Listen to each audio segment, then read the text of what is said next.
Irmão, se nós pararmos para avaliar a nossa situação hoje, a situação que esse texto descreve sobre crise, sobre alegria se esvairindo, é a situação que muitas famílias têm experimentado. Hoje nós temos visto muitas e muitas famílias em período de crise violenta no casamento. Muitas famílias estão com crise no casamento, de modo que casamentos estão por um fio. Um fio. Famílias estão experimentando crise na criação de filhos, cada vez mais. Filhos se desviando dos planos de Deus, se afastando de Deus. E sendo corrompidos pelas coisas do mundo, então se estabelece crise no lar. E aí, quando vamos olhar para as outras áreas fora da nossa casa, crise na economia, crise na política mundial, guerras, crise com peste se instalando, e por causa da maldade do coração do homem. E quando você levanta os olhos e olha um pouco mais, você vê muitas e muitas outras crises. Eu imagino que o profeta Joel, quando ele avalia a realidade, ele avalia aquela crise generalizada que havia se instalado, ele fala: Deus, o que a gente precisa fazer? Deus, eu sou um profeta e eu preciso dizer alguma coisa para o povo. Então o versículo de número 14, ele diz: santifiquem um jejum. Santifiquem um jejum, apregoa um dia de proibição, congregai os anciãos e todos os moradores dessa terra na casa do Senhor vosso Deus, e clamai ao Senhor. Sabe, queridos, eu queria que você pensasse um pouco qual foi o último dia que você consagrou a sua vida em um jejum a Deus, pedindo o agir do Espírito Santo sobre a sua vida, sobre a sua casa, sobre seu casamento e sobre a vida dos seus filhos. Um dia que você colocou a sua vida em consagração a Deus em um jejum pela sua nação. Se nós formos avaliar quantas e quantas vezes que nós paramos para discutir sobre os problemas e contar sobre as situações difíceis, isso acontece todo dia, praticamente que toda hora. Mas o que Deus falou para o profeta Joel direcionar o povo foi: santifica um jejum. Congrega todo o povo para que faça um clamor ao Senhor. Santifica um jejum. Eu estava lembrando esses dias de muitas experiências que eu tive com o agir do Espírito Santo sobre a minha vida. E a grande maioria das experiências que eu tive com o agir do Espírito Santo na minha vida desde que eu me converti foi em período de jejum. Quantas batalhas que nós conseguimos vencer em família, e eu lembro minha esposa consagrando e falando: vou jejuar. Sabe, queridos, o agir do Espírito Santo em nós precisa ser provocado. O avivamento que nós queremos experimentar, seja na nossa vida, seja na nossa casa, na igreja, na nação, esse avivamento precisa ser provocado em Deus.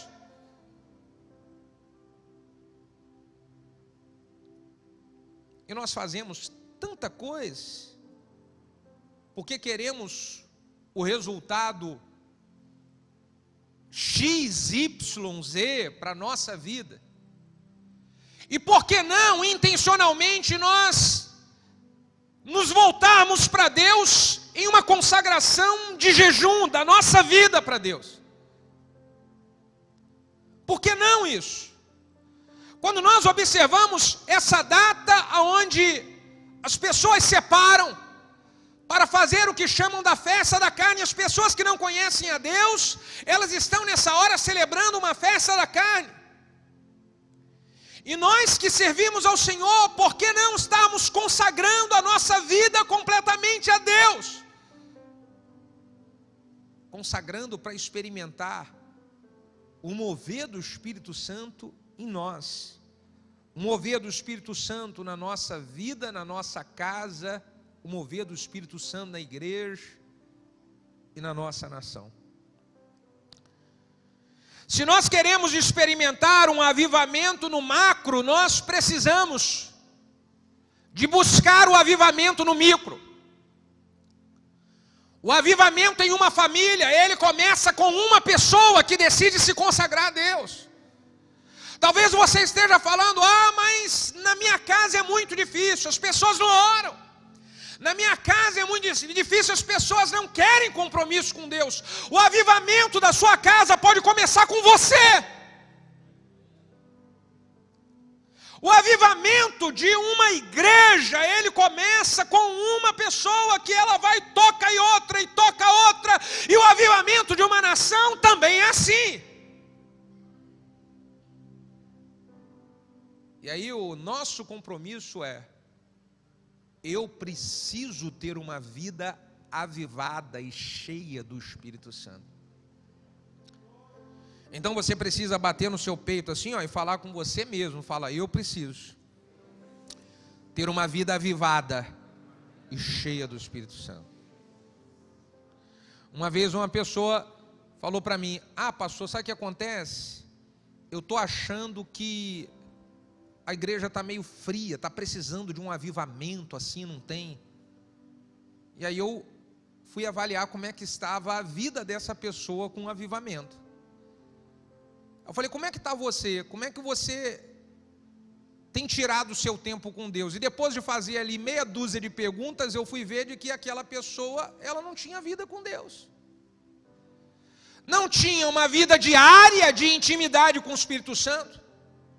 Lia a Bíblia uma vez ou outra, jejuar nem se fala, um monte de envolvimento com coisas completamente carnais, e estava reclamando que não estava tendo avivamento na igreja.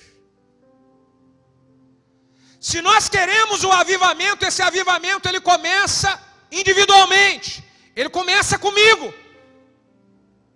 E se cada um tem uma responsabilidade de avivar a sua vida, então nós avivamos uma família inteira, nós avivamos uma igreja inteira, nós avivamos uma cidade inteira, nós avivamos a nação e tocamos as nações com avivamento, porque as pessoas entenderam suas responsabilidades de buscarem o avivamento individual.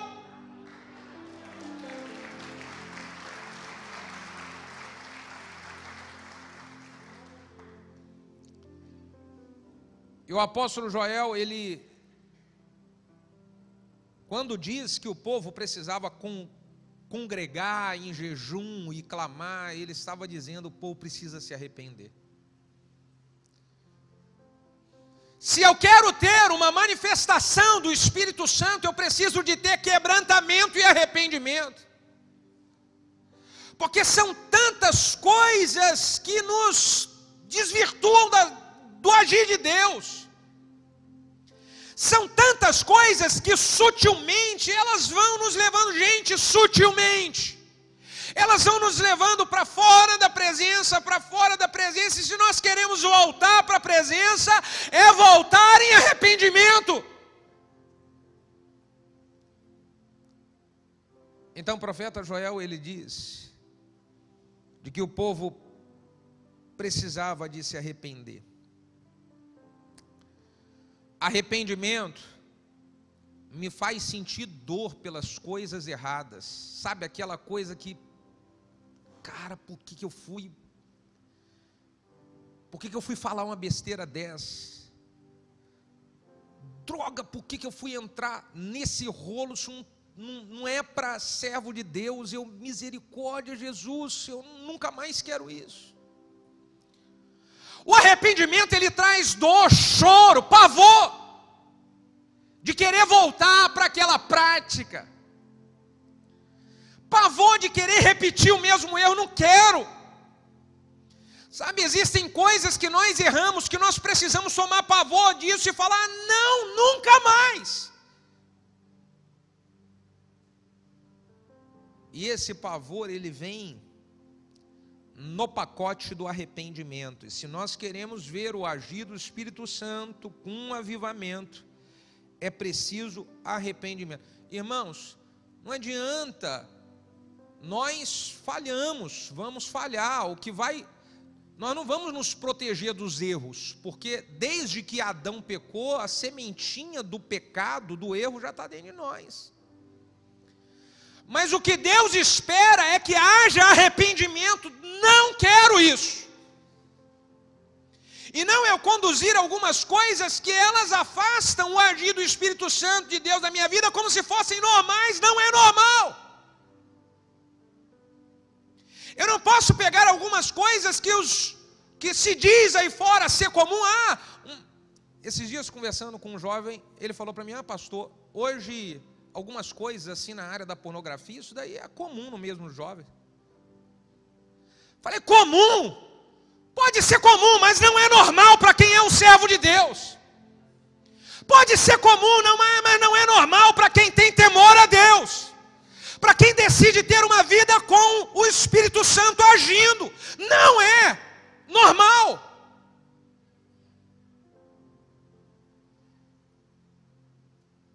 E isso acontece com que arrependimento, é choro.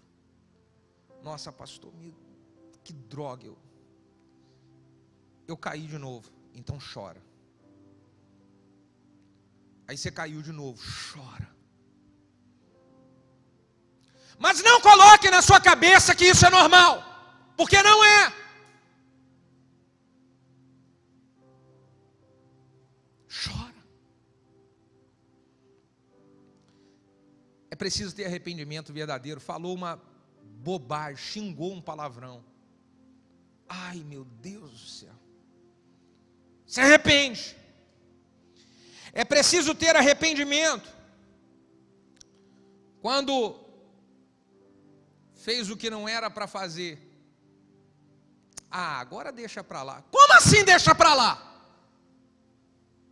Vamos agora chegar diante de Deus e clamar em arrependimento. Eu não queria, eu não quero. Deus, arranca isso de mim. 2 Crônicas 7,14.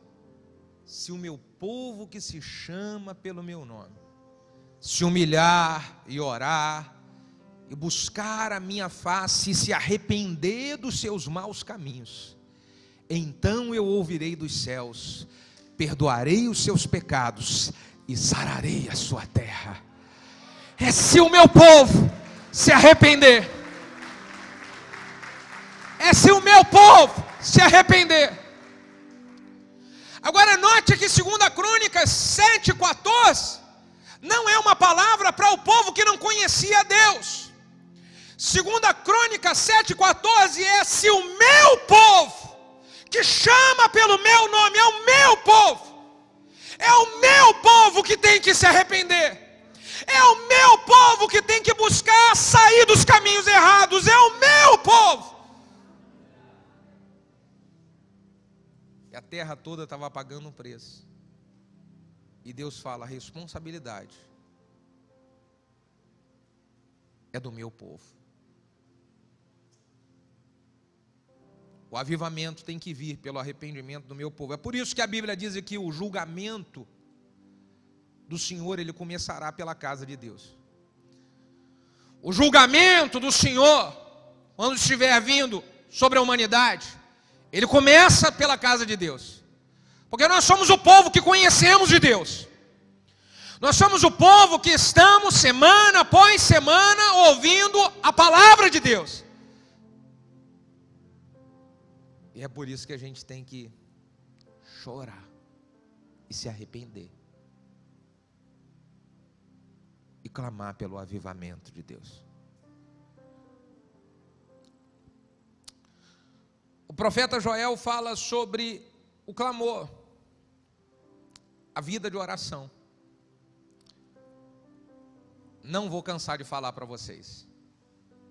Como pode uma pessoa se dizer cristã, se dizer de Deus, e ela não ora todo dia. Ela não tem, você come todo dia? Você toma café da manhã todo dia? Você não consegue ficar sem a sua janta e o seu lanche todo dia? E como você, que se diz de Deus, consegue ficar dias sem parar para ter um tempo de oração com o Senhor?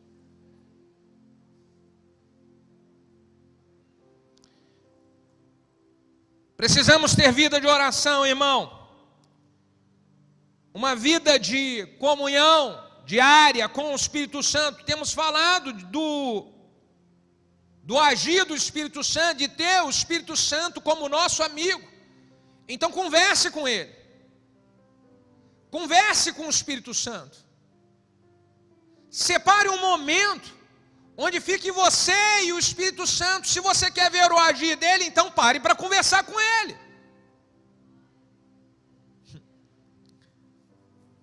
Uma vez uma pessoa veio reclamar com outro pastor, dizendo, eu queria muito assim sentar para conversar com o pastor Bruno, mas eu não consigo conversar com o pastor Bruno, já estou tanto tempo aqui na igreja, eu não consigo conversar com o pastor Bruno. E aí o pastor virou assim, mas você já foi lá, na sala dele lá para falar? Não. Ué, então como é que você não consegue falar? A hora que você chegar lá e bater, qualquer um que chega lá e bater, pastor, eu queria dar uma palavrinha, na mesma hora. Existem pessoas de que elas não sentem o poder do Espírito Santo, não sentem o agir do Espírito Santo, porque não param para dar a devida atenção ao Espírito Santo.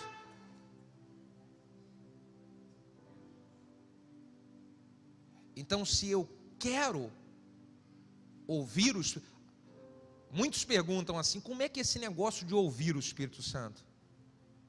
Para conversar com Ele todo dia. E aí uma hora você vai pegar a sensibilidade e vai conseguir ouvir a Ele. Vai conseguir ouvir. Como é que é esse negócio de ouvir a voz de Deus? Você quer saber como é que escuta a voz de Deus? Quando você estiver na sua casa orando, você vai orar e vai depois falar. Quando você acabar a sua oração, o Espírito Santo agora fala que o teu servo ouve. E para. E fica ali. E você vai começar a sentir algumas coisas brotando aqui dentro de você. Você vai começar a ter algumas coisas aqui, no seu ouvido, na sua mente. Isso você vai saber, isso não é de mim. Isso é o Espírito Santo falando comigo. Sabe, nesse tempo de oração, eu quero encorajar você a você tirar momentos para você falar a língua de Deus. Fale em línguas estranhas. Pastor, como é que é isso? Atos capítulo 2 diz que quando cumpriu-se a promessa, essa promessa de Joel, veio sobre todos aqueles que estavam reunidos línguas repartidas como que de fogo. Era um exemplo. Na verdade, o que veio sobre eles foi uma unção do Espírito Santo e eles começaram a falar em outras línguas. E isso é a língua que vem de Deus, a interpretação da linguagem do Espírito Santo. Quando nós estamos utilizando as línguas que vêm de Deus, nós estamos orando por coisas que nós não sabemos, mas Deus sabe. Nós estamos orando para coisas de que eu não conheço, mas o Espírito Santo conhece. Então, quando você parar ali no momento, você começa a deixar a língua do Espírito Santo, ela fluir através de você. Pastor, como é que é isso? Você precisa pedir para o Espírito Santo essa experiência. Se você não pedir, ele não vai fazer a força.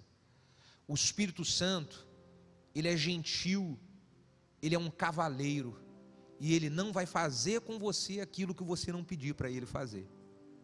Mas se você abrir a sua boca e falar: faz comigo, Senhor, me dá uma experiência, me deixa sentir a tua presença, então Ele faz. Nesse período de clamor, tire um momento para orar a língua de Deus. Quando nós queremos um avivamento como esse que Joel estava profetizando, além de ter arrependimento, uma vida íntima de oração com o Senhor diária, nós precisamos também ter fome e sede pela palavra de Deus. Inclusive, quanto mais íntimo você ficar do Espírito Santo, mais ele vai incomodar você para você ler a Bíblia, mais ele vai incomodar você para você querer conhecer sobre os mistérios de Deus contidos na Bíblia. Então, algumas vezes eu estou lendo a Bíblia e eu falo: meu Deus, algumas coisas saltam assim nos meus olhos. E eu vejo algumas situações que estão aqui na Bíblia que se encaixam com a realidade da minha vida hoje. E salta assim: como é isso? A intimidade com o Espírito Santo vai me fazendo ter fome pela palavra de Deus, desejo de aprender e ouvir mais o que Deus quer de mim através da sua palavra. Então pede essa intimidade para o Espírito Santo e você vai ver uma fome, um desejo de ler a Bíblia que você nunca teve antes, um desejo de se aprofundar nos mistérios da palavra que você nunca experimentou antes. Isso faz parte do avivamento. Alguém quer experimentar e viver um avivamento para acabar as crises? Diga aleluia. Então nós precisamos, se queremos experimentar esse avivamento, ter uma vida cada vez mais distante das coisas do mundo e cada vez mais próxima da santidade que agrada a Deus. Hebreus capítulo 12, verso 14 diz: segui a paz e a santidade, sem a qual ninguém verá a Deus. Eu quero encorajar vocês, mais uma vez, a ler o livro do John Bevere, falando sobre o Espírito Santo. Meu amigo Espírito Santo, acho que tem esse livro lá ainda. Hã? Acabou, Verinha? Acabou? Parece que tem mais, acho que 4 lá. Mas o que eu quero dizer para vocês? Ele conta uma experiência de que ele estava tão íntimo do Espírito Santo em um momento, buscando tanto, que quando nós estamos assim, a gente começa a sentir o que o Espírito Santo sente. Ele entrou na sala da sua casa e estava a esposa com o filho assistindo um filme normal. Só que nesse filme tinha uma pessoa matando a outra. Na hora que ele viu aquilo, na mesma hora ele sentiu aquela, incomodado. Falou: meu Deus, a sensibilidade do Espírito Santo faz a gente... Sabe, parece uma coisa boba demais, mas quem está íntimo do Espírito Santo sabe que algumas coisas já grita dentro de nós. Meu Deus. Então, quando estamos íntimos do Espírito Santo e queremos buscar essa santidade, nós vamos cada vez mais fazer um detox na nossa alma de coisas mundanas sutis, que vão roubando a presença de Deus de nós. Sabe, coisas muito sutis que hoje tem lá nas redes sociais, a gente precisa dar uma cortada. E isso, o Espírito Santo vai incomodando. Ele faz assim, sabe quando você toma alguma coisa gelada demais, que você tem uma sensibilidade no dente, que quando bate no dente, pois é. Você estando sensível com o Espírito Santo, algumas coisas batem nos seus olhos, não é para isso. Quem pode dizer um amém sobre esse negócio? O versículo 16 diz aqui, Porventura o mantimento não está cortado diante dos nossos olhos, a alegria e o regozijo da casa de nosso Deus? Ele está dizendo, por causa da crise, a alegria está indo embora. Por causa da crise, a alegria está se esvairindo, e aí nós precisamos mudar isso, e eu quero saber quantos que estão dispostos a estar mudando a história da nação, a história da cidade, a história da igreja, a história da sua família, a história da sua vida. Quantos querem isso? Porque se nós nos posicionarmos para experimentar um avivamento e uma manifestação do Espírito Santo de Deus na nossa vida, algumas coisas acontecem. E é aqui que eu quero começar a mostrar para você. Bota aí na tela o capítulo 2, a partir do versículo de número 18.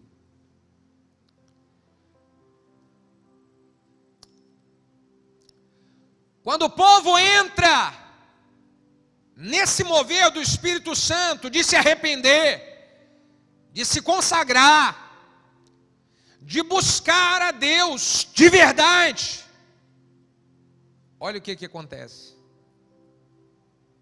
Não, querido, é Joel 2,18, a mensagem foi enviada para vocês, aleluia. Então o Senhor terá zelo da sua terra, e Ele se compadecerá do seu povo. Se nós nos arrependermos, então o Senhor terá zelo e se compadecerá. Depois, o versículo 23 diz: E vós, filhos de Sião, regozijai-vos e alegrai-vos no Senhor vosso Deus, porque Ele vos dará um ensinador de justiça, e fará descer a chuva, a temporã e a serôdia no primeiro mês. O que vai acontecer? A restauração da alegria. Quando diz de que iria haver chuva e Ele iria restaurar, era restaurar a alegria que foi perdida, a alegria que foi embora pela crise. O versículo 24 diz: E as eiras se encherão de trigo, os lagares transbordarão de mosto e de óleo. Prosperidade com unção. Diga comigo, prosperidade com unção. Porque era o mosto e o óleo. Era os celeiros transbordando, a prosperidade, e tinha o óleo. Muitas pessoas começam a viver prosperidade e perdem o óleo. Aqueles que se arrependerem de verdade irão experimentar prosperidade e permanecerão com a sua vida com óleo. Versículo 25. E restituir-vos-ei os anos que foram consumidos pelo gafanhoto, e pela locusta, e pelo pulgão, e pela oruga, e o meu grande exército que enviei contra nós. O que mais haverá? Restituição de tudo aquilo que foi roubado. Quando nós entrarmos numa busca intensa pelo avivamento do Espírito Santo, nós vamos experimentar restituição sobre tudo aquilo que foi roubado. O versículo 26 diz: E comereis fartamente, ficareis satisfeitos, e louvareis ao nome do Senhor vosso Deus, que procedeu para convosco maravilhosamente, e o meu povo não será mais envergonhado. Versículo 28 e 29, para a gente poder concluir. Olha o que acontece quando há o arrependimento e vem o avivamento. E há de ser que depois derramarei do meu espírito sobre toda a carne, e os vossos filhos e vossas filhas profetizarão, e os vossos velhos terão sonhos, e os vossos jovens terão visões. E também sobre os servos e sobre as servas naquele dia derramarei do meu espírito. Todo mover que aconteceu na igreja de Atos foi o cumprimento dessa promessa. Todo mover que a igreja experimenta quando ela vive um avivamento é cumprimento dessa promessa. E eu estou 100% disposto a entrar de cabeça em tudo aquilo que Deus nos pedir, para nós vivermos um tempo sobrenatural de derramar do Espírito Santo e de avivamento nesse lugar. Você quer experimentar isso? Então você vai aplaudir ao Senhor se colocando de pé, em honra ao Espírito Santo.